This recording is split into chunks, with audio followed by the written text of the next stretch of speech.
Friends, अभी हम पढ़ेंगे अपना अगला topic that is historical perspective का ये एराज वाला सेक्शन। तो सबसे पहला है इसमें हिस्टोरिकल एरा। हिस्टोरिकल एरा में बोला गया है कि ये जो हिस्टोरिकल पीरियड्स होते हैं उनको हम एरा बोलते हैं, जहाँ पे अलग अलग चीज़ों की डेवलपमेंट हुई जिसके बारे में बताया गया है। तो सबसे पहले आया डिस्कवरी एरा। डिस्कवरी एरा में थे सबसे पहले साइंटिस्ट, उनका नाम था रॉबर्ट हुक। जो रॉबर्ट हुक थे उन्होंने 1665 में डिस्कवर किया सेल को और दी थी उन्होंने सेल थ्योरी। सेल थ्योरी में उन्होंने बोला कि all living things are made up of sales.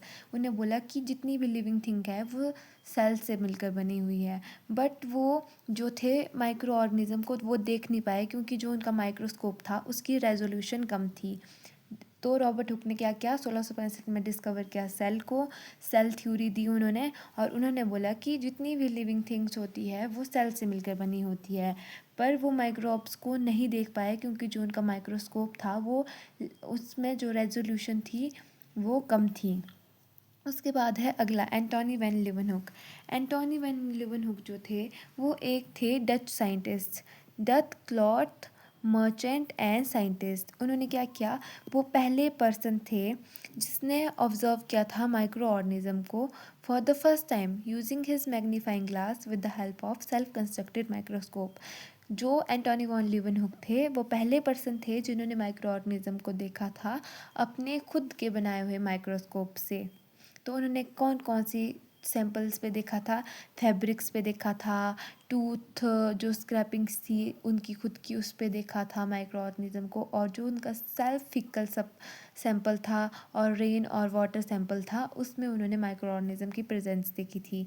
तो उन्होंने क्या दिया था, उसको नाम दिया था डर्किन्स, जो कि डटिश ओ सॉरी जो कि डच जो लैंग्वेज है उसमें बोला गया है, उसका वर्ड है ये डर्किन्स। पर बाद में इसको इंग्लिश लैंग्वेज में ट्रांसलेट किया गया तो उसका बाद में इसको बोला गया एनिमल क्यूल्स।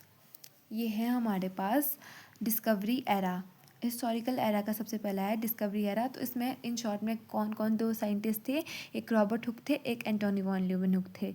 रॉबर्ट हुक ने सेल डिस्कवर की, सेल थ्योरी दी और वो माइक्रो ऑर्गेनिज्म को नहीं देख पाए थे। जो एंटोनी वॉन लीवनहुक थे वो पहले पर्सन थे जिन्होंने माइक्रो ऑर्गेनिज्म को ऑब्जर्व किया था अपने खुद के बनाए माइक्रोस्कोप पे, और फैब्रिक और सेल्फिकल सैंपल पे उन्होंने देखे थे माइक्रो ऑर्गेनिज्म, और उन्हें डच लैंग्वेज में उसका नाम दिया था डर्किन्स, जिसको बाद में इंग्लिश लैंग्वेज में ट्रांसलेट किया गया तो उसका नाम बना एनिमल क्यूल्स।